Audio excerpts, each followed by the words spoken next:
Assalamualaikum warahmatullahi wabarakatuh. Bismillahirrahmanirrahim. Alhamdulillahi rabbil alamin. Wassalatu wassalamu ala nabiyyina Muhammadin wa ala alihi wa ashabihi ajmain. Amma ba'du. Allahumma 'allimna ma yanfa'una wanfa'ana bima 'allamtana wasidna ilman wa aronal haqqa haqqa warzuqna tiba'ah wa aronal batila batila warzuqna ijtinabah. Ma'asyiral muslimin, jamaah salat Isya diteruskan dengan kajian ba'da Isya Masjid Al-Ikhlas Ranting Pasir Lor. Gue datang pasir niku bingung. Pasir Wetan. Para bapak, para ibu, adik-adik remaja yang semoga senantiasa dirahmati Allah Subhanahu wa taala. Bersyukur kehadirat Allah pada malam hari ini saya bisa sowan, bisa hadir di majelis yang insya Allah mulia ini. Kayaknya suwe banget Ramadan kulo mboten kejadwal. Jadi arep ngene ya wong orane jadwale ya mben itu di jadwal maning. Alhamdulillah sampun badang Ibu nggih. Mriki ibadah wingi. Pada Idul Fitri ada ungkapan seperti ini. Ini dari Ibnu Rajab rahimahullah. Laisal id liman labisal jadid, innamal idu liman ta'atuhu tazid. Tidak ada hari raya atau hari raya itu tidak diperuntukkan bagi orang yang berpakaian baru. Tetapi hari raya itu hakikatnya adalah untuk mereka yang ta'atuhu tazid, ketaatannya bertambah. Laisal id liman tajammala birrukubi wal libas bil libasi warrukub, innamal aitu liman khufirat lahud dzunub. Hari raya itu bukanlah untuk mereka yang memperbagus kendaraan dan pakaiannya, akan tetapi hari raya itu untuk mereka yang diampuni dosa-dosanya. Husnudzon saya semua jamaah di sini kemarin waktu hari raya meskipun klambine anyar tetapi juga ta'atuhu tasid, ketaatannya bertambah. Amin ya rabbal alamin. Ya badan memang tidak bisa dipisahkan dari baju baru. Ya buktine kula liwat bendina lewat Jalan Jenderal Sudirman, pertokoan terutama Duta Modern itu parkirnya sampai melebar ke jalan. Sebelah kidule Rita juga seperti itu. Matahari juga seperti itu. Jadi klambi anyar memang tidak bisa dipisahkan dari lebaran. Kemudian banyak juga yang kendaraan baru. Tetapi hakikat dari hari raya itu adalah yang pertama, ketika ketaatan seseorang bertambah. Yang kedua, ketika dosa-dosa seseorang terampuni. Bapak Ibu, ketika bulan Ramadan sudah melaksanakan amaliyah dengan sungguh-sungguh, dengan semangat, dilandasi dengan imanan wahtisaban, yang menjadikan ketaatan itu bertambah. Kemudian juga rajin istighfar, mohon ampun kepada Allah, karena hakikat Ramadan itu adalah pembakaran dosa. Bahkan Rasulullah di dalam mengamini doa malaikat Jibril, salah satunya adalah celaka bagi orang yang berhari raya bertemu dengan 1 bulan Ramadan tetapi dosa-dosanya tidak terampuni dan Rasulullah mengamininya. Ya. Permasalahannya sekarang, kecenderungan kita setelah Ramadan itu kemudian bukannya ketaatannya bertambah, tapi indikatornya ada penurunan.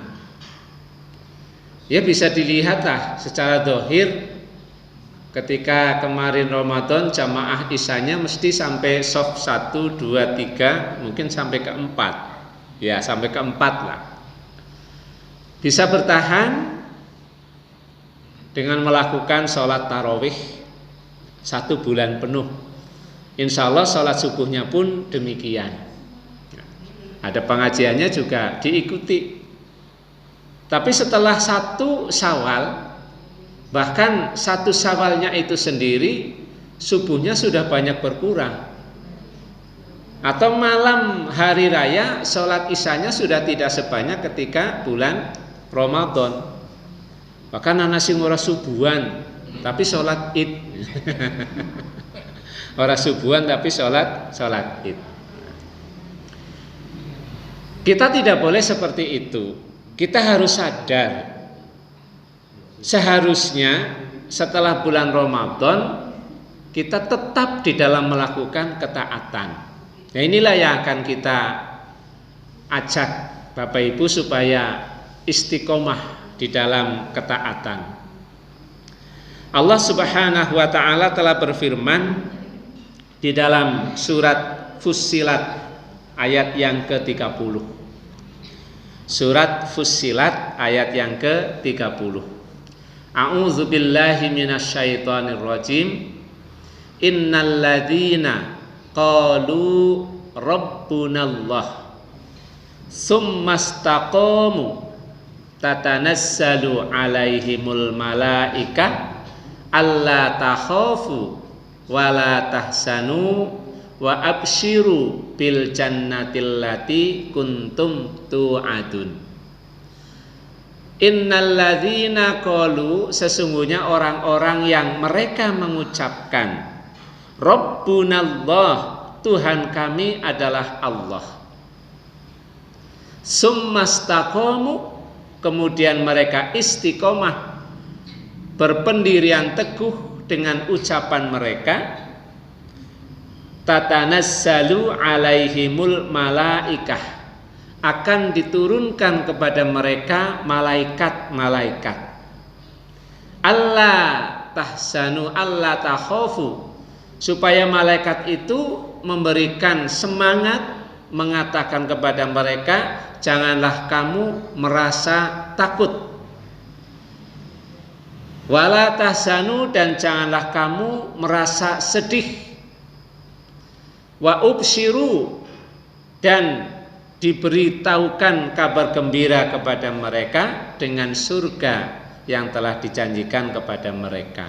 Nah, Bapak Ibu semua termasuk di dalam ayat ini sudah mengatakan dengan sadar, dengan penuh keyakinan, Rabbunallah, Tuhan kami adalah Allah.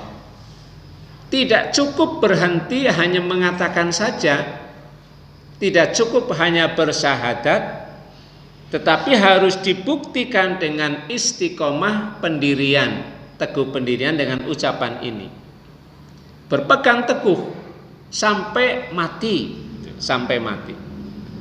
Nah, kalau orang itu sudah mengucapkan Rabbunallah summastaqamu, akan diturunkan oleh Allah kepada mereka malaikat-malaikat, meneguhkan ucapan itu di dalam hati mereka, dan mereka tidak akan pernah merasa takut kepada selain Allah.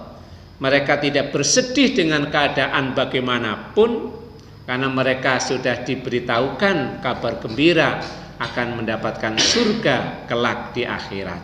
Nah, Bapak Ibu rahimakumullah, menurut ulama ahli tafsir, istiqomah teguh pendirian itu dalam pengertian ini ada 3 makna. Yang pertama, istiqomah di atas tauhid. Istiqomah di atas keyakinan mengesahkan Allah, mempertahankan keyakinan Allah itu esa. Alhamdulillah kita dilahirkan di wilayah yang aman. Kita mempertahankan ketauhidan kita tidak harus bertaruh nyawa, tidak harus di bawah ancaman, tidak harus sembunyi-sembunyi, bahkan diberi keluasan, malah diajak, malah diperintah. Bayangkan saudara-saudara kita yang hidup di Uighur, Cina, di Rohingya, di Soviet, dan negara-negara yang jumlah muslimnya minoritas. Mereka ditekan, bahkan mereka diintimidasi, sering dipaksa. Bahkan perempuan-perempuannya banyak dilecehkan sampai diperkosa, anak-anaknya banyak yang dibunuh kalau tidak mau pindah agama.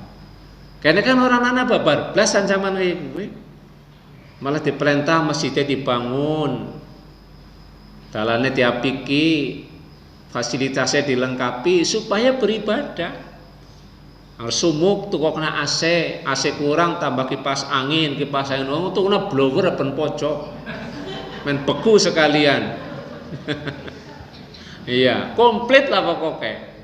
Sound sistemnya bagus, anak medangnya barang, kurang apa? Ya. Lenggaya bebas, ora kudu jinggleng, ora kena apa bebas. Sendean oleh, nang tengah oleh. Sikil kiwe semutan ganti sikil tengen sing ditekuk. Kesel selonjor kabeh. Wong karo jengking biuli. Biurung menarik iki lho. Belum tertarik. Nah, banyak contoh yang bisa kita ambil. Seperti keluarga Amr yang mempertahankan ketauhidan sampai dicemplungkan di air yang mendidih. Bilal bin Rabah sampai dijemur di atas terik matahari, di atas batu, di bawah terik matahari, di bawah batu, ditindih begitu. Seperti apa rasanya? Mereka istiqomah di atas ketauhidan, mengucapkan ahad, ahad, ahad. Ini istiqomah di atas ketauhidan sampai akhir hayat, sampai keadaan maksimal baru ada pertolongan. Apa ini dhewek kudu kaya gue? Ya, men imane tambah apa yang kudu menghadapi se ekstrim itu kan kita tidak ingin lah. Tidak ingin seperti itu. Bumbuan kuat lah dhewek begitu. Mbuh kuat pimbora. Akeh ora kuate. Jal siki ngakon berjihad di jalan Allah, perang begitu, taruhane nyawa, akeh sing alasan ora mangkat. Pamane kon perang kon ngaji ora mangkat. Kon rapat Muhammadiyah ora mangkat. Pamane kon perang, lu ganu rebutan. Wong sing dengklang bae njaluk melu. Bapak Ibu pernah baca ada seorang ibu yang punya anak 4 laki-laki, itu syahid semua. Pertama bojone mati, barepe mangkat, mati maning. Nomor loro mangkat, mati maning. Nomor 3 mangkat, mati maning. Tidak bersedih, karena bagi mereka syahid itu adalah kemuliaan, gitu. Kemuliaan. Nah, yang kedua, istiqomah di dalam melakukan ketaatan dan kewajiban kepada Allah. Ini yang akan kita ajak Bapak Ibu. Ketika kemarin kita Ramadan sudah betul-betul melaksanakan ketaatan dengan luar biasa, ibadah sholat wajibnya selalu berjamaah, sedekahnya juga banyak. Itu dapat berapa Bu infak Ramadannya, tarawehnya, subuhannya? Pokoknya di atas puluhan juta lah.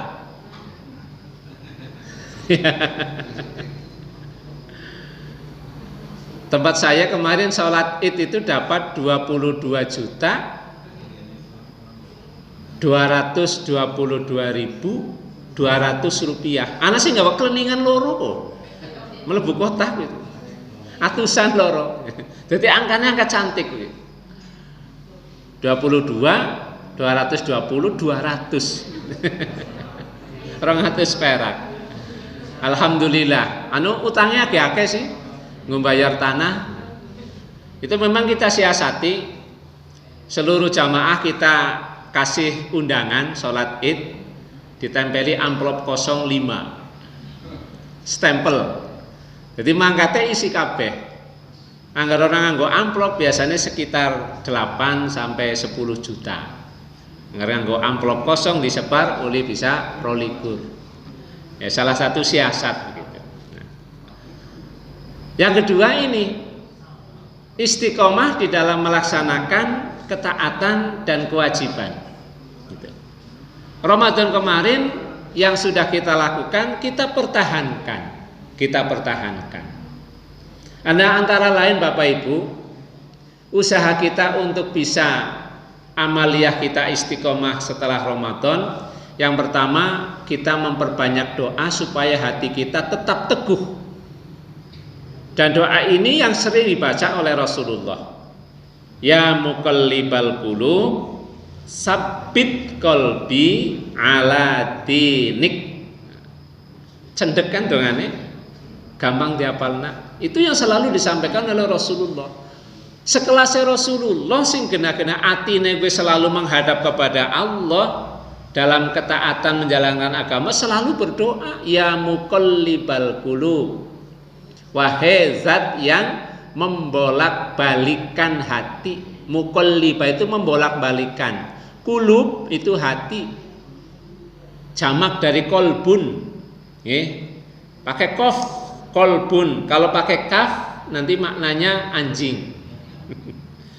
Jadi kolbun, jamaknya kulub. Ya muqallibal qulub, wahai zat yang membolak-balikan hati, sabbit qalbi, teguhkanlah hatiku, tetapkanlah hatiku ala dinik, di atas agamamu.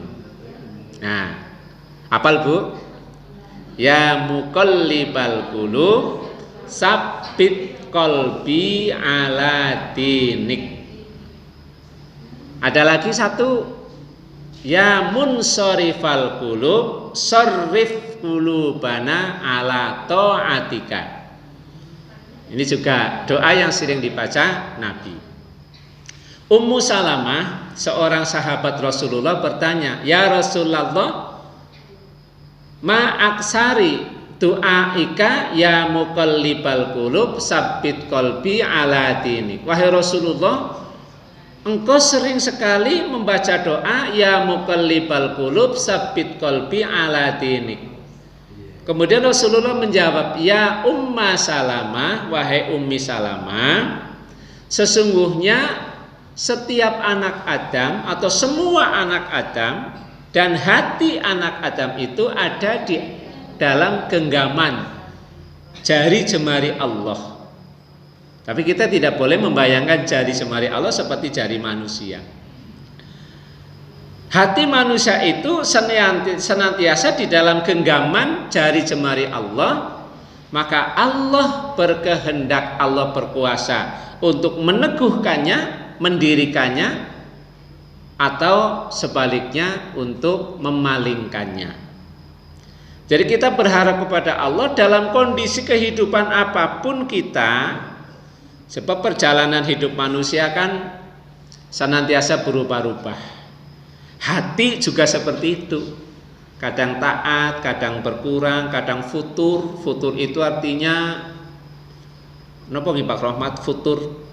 Jadi putus artinya apa ya? Kalau bahasa Jawane nglokro lah begitu. Ana wong sing sregep sembayang ujug-ujug mandeg. Ana wong sing sregep banget nang persyarikatan ujug-ujug absen. Itu mengalami futur. Nah, supaya kondisi hati kita senantiasa dalam ketaatan kepada Allah, diwolak-walika kayak ngapa, dalam keadaan kehidupan bagaimanapun kita tetap melaksanakan perintah agama. Nah, Ini doa yang senantiasa disampaikan oleh Rasulullah. Nah, kemudian Mu'ad bin Mu'ad yang meriwayatkan hadis ini tentang pertanyaan Ummi Salamah melanjutkan dengan doa, Rabbana la tuzigh qulubana ba'da idh hadaitana wa hab lana min ladunka rahmah innaka antal wahhab. Rabbana la tuzigh qulubana, wahai Tuhan kami, janganlah Engkau palingkan hati kami kepada kesesatan ba'da id hadaitana, setelah Engkau beri petunjuk kepada kami. Ya, supaya kita hatinya tetap pada ketaatan, tidak berpaling kepada kesesatan setelah diberi petunjuk oleh Allah. Wahab lana min ladunka rahmah innaka antal wahhab, dan karuniakanlah kepada kami rahmat dari sisimu, karena Engkaulah zat yang maha memberikan rahmat. Nah, Bapak Ibu rahimakumullah, ini usaha kita yang pertama supaya kita tetap dalam keadaan ketaatan kepada Allah, istiqomah melaksanakan ibadah, banyak berdoa kepada Allah supaya hati kita diteguhkan. Senantiasa pengen berjamaah, kepengin datang ke pengajian, kepengin infak sedekah, dalam kondisi apapun. Kemudian yang kedua, kita diperintahkan supaya beramal dengan ikhlas, supaya amal kita itu terus menerus atau langgeng. Landasan amal harus ikhlas. Ini salah satu kunci supaya amal kita diterima, ya harus dilandasi dengan ikhlas. Ikhlas itu terletak pada niat, motivasi seseorang untuk melakukan amal. Ikhlas itu maknanya murni, ya. Jadi bukan minimalis. Kadang-kadang orang memaknai ikhlas itu minimalis. La sedekah ya seikhlasé. Seikhlasé berarti ya sepedil, sedikit. Oh, aku ikhlasi mung semono. Nah, bukan. Ikhlas itu adalah niat kita melakukan amal murni karena Allah. Ada di dalam Al-Quran surat Al-Ikhlas, itu kan memurnikan keesaan Allah. Qul huwa Allahu ahad. Jadi tidak dua, tidak beranak, tidak diperanakan, tidak sama dengan makhluknya. Memurnikan. Yang kedua, amal itu supaya bisa diterima adalah muttaba'ah. Ada contoh dari Rasul, ada dasar dalil dari Al-Quran maupun hadis. Orang kena ngarang-ngarang, orang kena istilahnya merekayasa ibadah. Ikhlas supaya kita langgeng. Karena apa Bapak Ibu? Ibnu Taimiyah pernah mengatakan bahwa segala sesuatu yang tidak dilandasi ikhlas karena Allah tidak akan kekal. Nun sewu, kadang ada orang melakukan ibadah, ada orang melakukan kebaikan, tapi landasannya itu bukan karena Allah, tapi ingin mendapatkan pujian, ingin mendapatkan pengakuan, ingin mendapatkan manfaat keduniaan, itu tidak akan langgeng, tidak akan bertahan lama. Contoh mengko dalam maning tahun 2024 sikit rolikur Ibu, akeh pilihan. Ya nang desa ya ana pilihan lurah. Kalau DPR ya ada DPRD kabupaten, ada DPRD provinsi, ada pusat. Kuwi gambare wis mulai akeh. Winane sekolahane kula niku ulang tahun. Salah satu alumni ini ana sing dadi anggota DPRD pusat. DPR bukan, maaf ya. DPRD kok pusat? DPR pusat. Teka ya karo pampanye awes jam guru karo karyawan jumlah 70 diwehi jam dinding. Ya ora ketang regane ya murah. Ana gambare. Nah, ana gambare kan berarti kon milih. Iya. Ana gambare berarti kon milih. Alumni maning nyelangi blower. Blowere ngono dasare tukang tarup atau tukang blower, alumni tempat saya Pak siapa? Abid ya. Nyumbang blower kira 5. Esuk terjaduki maning perpisahan. Ya mudah-mudahan ikhlas, tapi yang beramal karena ingin mendapatkan, kalau sudah mendapatkan atau tidak mendapatkan, ini biasanya akan berhenti. Ya ketika sudah jadi, sudah berhenti amalnya, berhenti nyumbangnya. Tapi panjenengan beribadah kepada Allah, sholat, zakat, infak, karena Allah tidak akan berhenti sebelum mati, akan terus menerus. Ana wong badak dikirimi rukuh anyar nang putrane, rukuhe larang nanti 500.000. Anta kan buruku 500.000 akeh, sing luwih larang ya ana ya. Mangkat nang masjid raweh tapi niate ben dialem. Ya ditakoni lha kuwi ruku kang diapik temen, tapi ora ana sing takon gelah. Kapat kipit ora ana sing melirik. Yang isuk ora mangkat raweh maning, untung lah salat apa. Nah, ini banyak yang beramal karena bukan dilandasi ikhlas, itu tidak akan kekal, tidak akan langgeng. Apa maning melu korban ora disebutna jenenge. Protes pertama, protes. Yang kedua ya tentu areng panitia ngisuk maning ora gelem disengi, berhenti. Tapi kalau ikhlas ya tidak akan mengurangi sedikit pun. Ya kadang aweh ora matur nuwun ya juga. Kewajiban kita ketika diberi kita harus berterima kasih.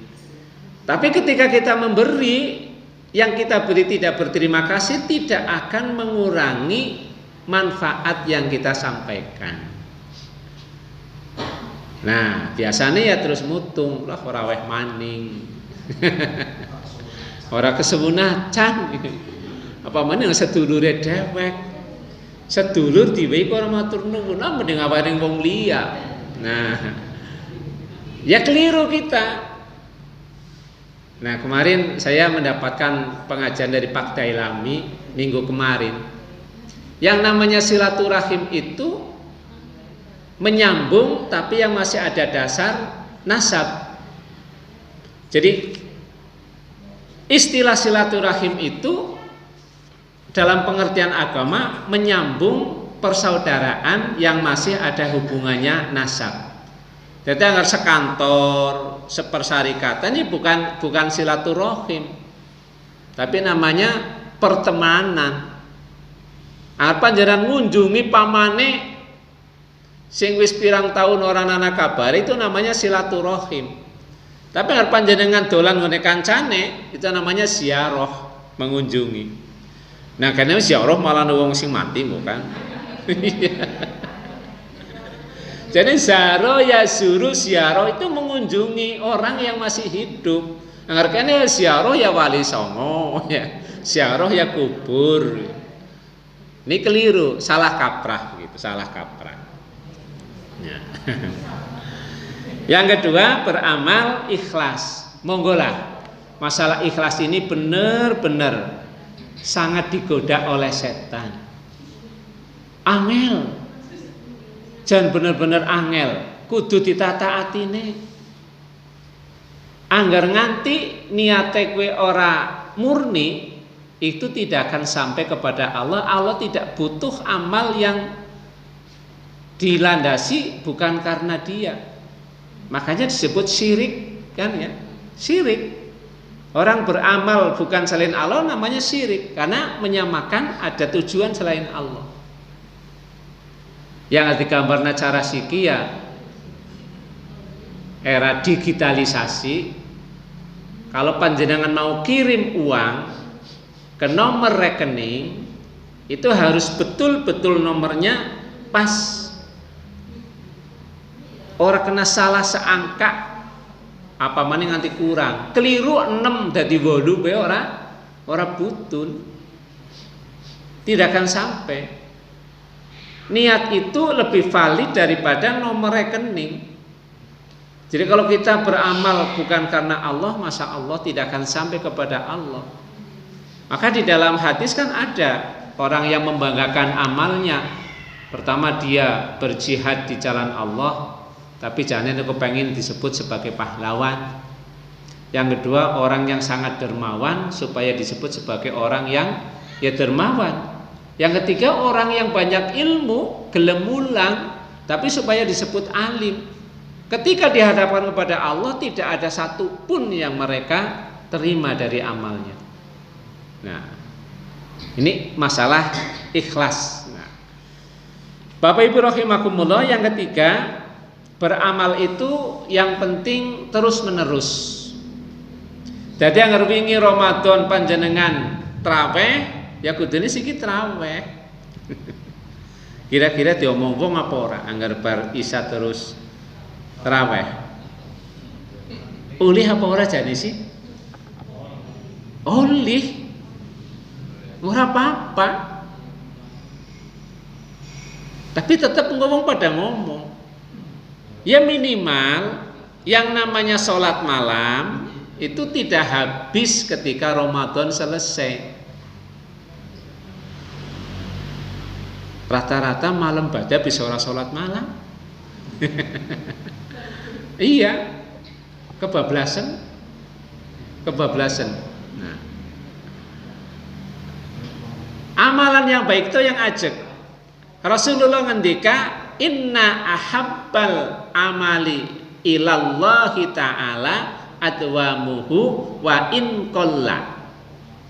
Sesungguhnya amal yang dicintai oleh Allah yang maha tinggi, amalan yang dicintai oleh Allah yang maha tinggi, adwamuhu, amalan yang kontinu, ajak terus menerus, wa in qalla, meskipun sedikit.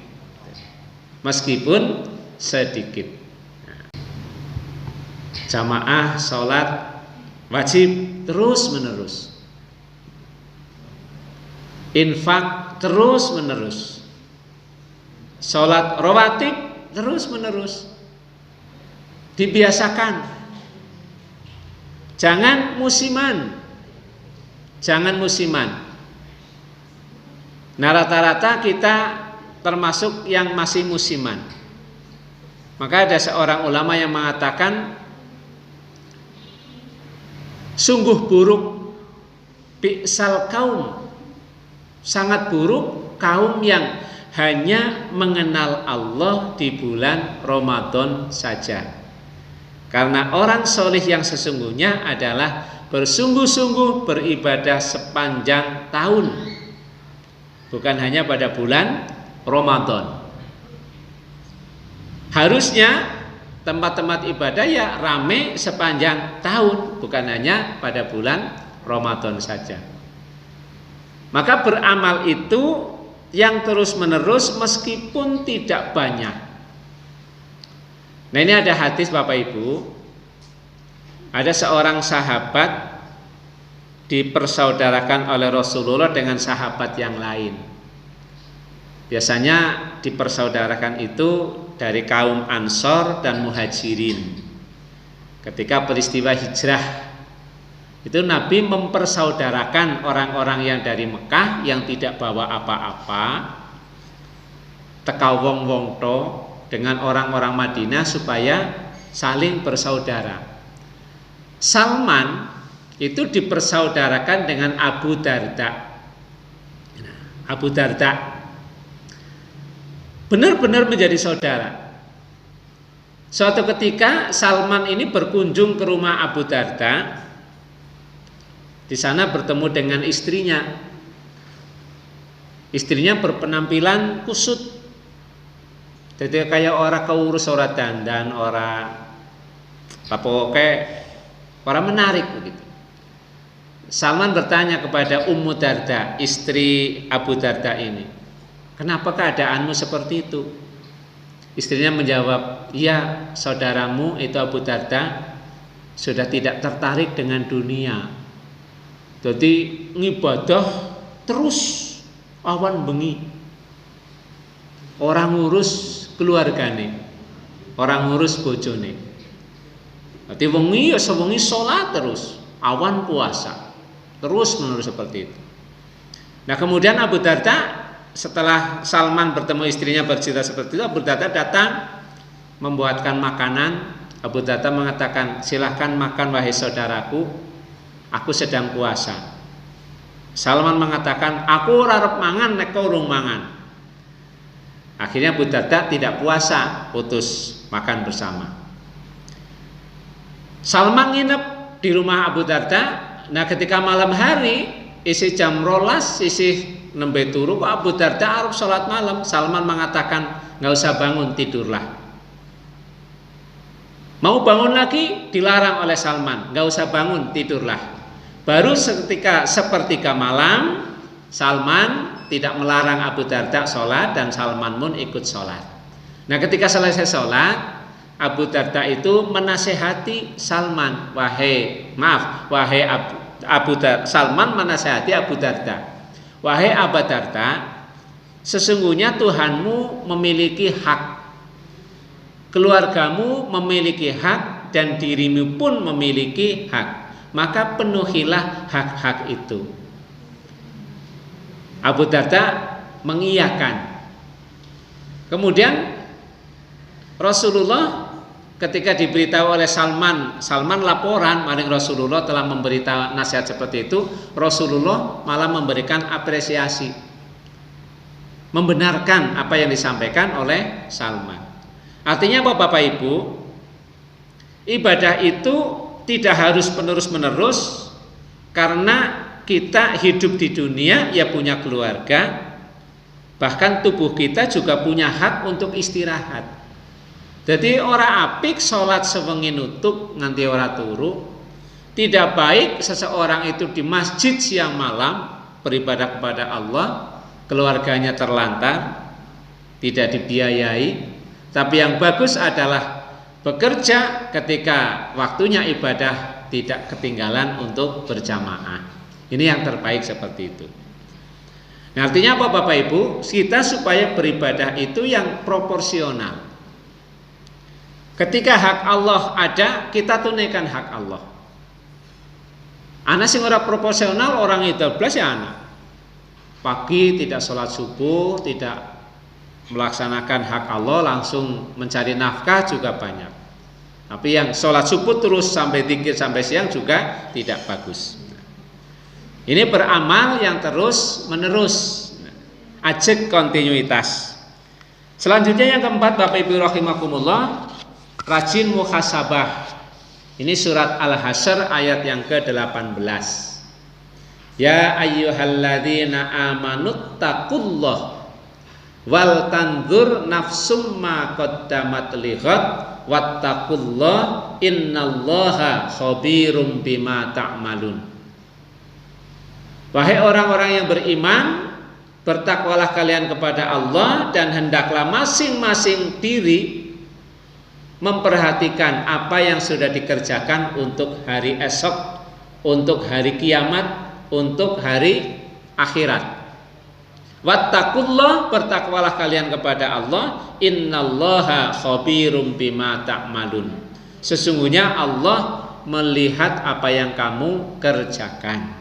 Nah, Bapak Ibu rahimakumullah, kita harus memperhatikan nasib kita kelak di akhirat. Dan kita harus ingat mati. Pamane kaya dewek sing wis usiane di atas 50. Pamane kaya Pak Rohmat sing wis pensiun. Pamane kaya Pak Kaji sing wis pensiun. Senajana mati ke ora kenal tua enom, tetapi ya secara logika begitu, angger sing wis akeh diwehi urip ya anggar umume umur swidak nganah, dewek wis lebih cedek. Dewek wis lebih cedek. Kita memperhatikan caranya muhasabah. Apa sih sing wis disiapna dhewek? Wingi puasa urung maksimal, apa ngisuk isi ketemu puasa maning. Orang ana sing bisa menjamin sedikit pun. Masya Allah, yang namanya umur itu rahasia Allah betul. Tidak tahu kapan dan di mana kita akan menemui ajal. Anggeris pestine nang ndi ora. Ana sing lagi pas sugi-sugihe mati. Ana sing pas lagi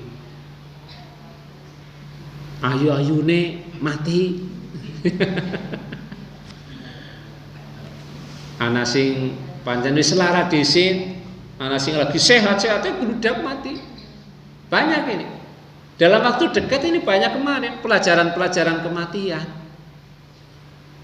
Lho kancane kula niku mantune isi silaturahim awan. Silaturahim bani kan bener silaturahim kan. Bar maghrib sesek digawa rumah sakit Hidayah tekan karena jare wis meninggal. Dan bocah sino cah umur ya 26 tahun nembe duwe anak siji nembe 6 bulan. Kan lagi carane semangat banget oleh urip, boleh ngode, boleh ngapain. Bae sing wis tua wis larang gledak pirang tahun malah isi urip seprene. Enggane bae jaluk yang mbok aku disit lah kae kon urip disit kan enggak kena dijaluk. Kuwi jenenge umur kan ora ana sing ngerti. Kula nate ngendi Pak Abbas nate ngendi ta almarhum. Jare wong urip kuwi kaya pring sedapur ya, pring sedap. Jadi sekarepe sing duwe udah arep ngatur. Anggaran butuh gawe lumpia ya sing nembe dikil rebunge. Jane iya dipeti wae, dipenclas. Arep gawe tali ya sing temali sing enom. Ora mungkin arep gawe tali ngatur pring sing tua. Arep gawe lumpia ngatur pring sing temali enggak. Malah kadang-kadang ditor kabeh orang gawe omah. Sedesa mati kabeh bisa kena musibah. Kena musibah. Nah, orang ngerti kapan gitu. Nah, mawas diri, koreksi. Harusnya kita muhasabah apa yang enek seumure dewek ora tahu kemutan mati. Angger tak siapa ngene ora kemutan dewek karep kaya kowe. Kadang-kadang hati kita selalu lalai Bapak Ibu. Jadi kudune dheweke anggar tuku klambi ben taun ana 5 salah sijine tuku mori jane. Iya sing arep dienggo ngomben terakhir. Apa ngene Bapak Ibu klambine selemari ben mati kula babuhe mbok ora. Wong dunyane blarang-blarang kok mati wengi nganti arep dibungkus bingung RT-ne wis ora ana mori stok pentok. Nyelangari RT liyane kan doresani dunyane akeh. Lah tuku mori kuwi medeni ora nyimpen nang endi yo. Wong kula tau dadi RT dititipi mori jan anak ora gelem turu nang kamar kowe kok. Padahal mori ora ngapa-ngapa niku. Jadi bayangane wis berarti apa meneh kerandane titipna sebelah omah lah wis langkah tamu ngono ya. Merane keranda biasanya ya nang kuburan. Padahal wujudnya biasa ya. Tapi kenapa medeni gitu. Nah ini jadi harus mengoreksi diri kita. Namanya muhasabah. Banyak mengoreksi kewajiban apa yang sering kita tinggalkan, ketaatan apa yang belum kita lakukan, banyak hal. Nah, yang berikutnya mulai latihan puasa sunnah Bu. Empun nyawal. Alhamdulillah. Rampung 6 dina. Alhamdulillah. Kula nu tau mulang dadi wingi terpaksa. Mulai mlebu sekolah dina Senin nganti Setu alhamdulillah nutuk rampung. Akibat rong dina isi mudik ana mung gadrung. Urung bisa puasa. Pada 3 dina ya engko ngisuklah. Akhirnya bahasa di sekolah nembe bisa. Nah. Ya, kok dari jarkoni kok. Mulang ora gelem puasa kan? Ya kabura maktan indallahi antakulu mala taf'alu. Kemurkaan yang besar di sisi Allah ketika kamu mengatakan sesuatu yang tidak kamu kerjakan. Nah, latihan puasa sunnah itu akan melanggengkan istiqomah ibadah Ramadan kita. Aja nganti dewek wingi terakhir puasa dina Minggu tanggal 30 Ramadan ngemben puasa maning Ramadan tanggal 1. Di tengah itu blas ora tahu puasa sunnah. Ya kakek sing urung bisa puasa sunnah abot. Betul-betul berat. Sampai puasa Arafah. Ini nanti tanggal 8 Juli. Ini wukufnya jatuh pada hari Jumat. Jadi haji akbar luar biasa yang sudah nunggu puluhan tahun ada. Nunggu suwe-suwe malah sing swidak 5 ke bawah yang diambil. Sing swidak 5 6 atas kon sabar maning. 8 Dzulhijjah, 9 Dzulhijjah supaya kita puasa tarwiyah, puasa Arafah. Nanti ada puasa 10 Muharram. Ada puasa 6 hari di bulan Syawal. Ada puasa sunnah hari Senin dan Kamis. Ada puasa sunnah 3 bulan, 3 hari setiap bulan. Lebih utama lagi tanggal 13, 14, 15. Monggo dilakoni. Terutama untuk kesepuan-kesepuan kayak ibu-ibu ini bagus sekali untuk puasa. Insya Allah akan sumu tasihu, akan sehat. Angger niat ya kuat lah. Angger niat ya kuat. Ngomongin sebulan be kuat kok. Ya, udah terbukti. Ada seperti ini Bapak Ibu. Puasa 6 hari di bulan Syawal itu ada yang menganalogikan seperti ibadah sholat qobliyah ba'diyah. Jadi agar sholat anak qobliyah anak ba'diyah, puasa anak qobliyah anak ba'diyah. Qobliyahnya puasa Ramadan itu ketika bulan Sya'ban Rasulullah memerintahkan kita supaya banyak puasa. Wis seolah-olah seperti puasa untuk qobliyah. Wajibnya Ramadan. Nah, ketika Ramadan selesai ada ba'diyahnya. Apa itu ba'diyahnya? Man shoma Ramadan summa atba'ahu sittan min Syawal kana kasiyamid dahri. Barang siapa yang berpuasa Ramadan kemudian diikuti puasa 6 hari di bulan Syawal seperti berpuasa 1 tahun. 1 tahun. Nah, monggo dilaksanakan. Yang belum masih ada kesempatan. Ini baru pertengahan sedikit lebih bulan Syawal, masih ada waktu. Anggar mung 6 dina ya masih nyendak. Meskipun tidak keutamaan yang pertama, tapi kita tetap masih pada di bulan Syawal. Nah, Bapak Ibu rahimakumullah, itulah yang dapat kami sampaikan. Mudah-mudahan ibadah Ramadan kita diterima. Dan salah satu indikator diterimanya ketaatan seseorang dimudahkan untuk beramal berikutnya. Kalau puasa kita diterima oleh Allah, tandanya adalah kita mudah untuk melakukan puasa sunnah, melakukan puasa di luar Ramadan. Mohon maaf atas segala kekurangannya. Subhanakallahumma wa bihamdika asyhadu an la ilaha illa anta astaghfiruka wa atubu ilaik. Assalamualaikum warahmatullahi wabarakatuh.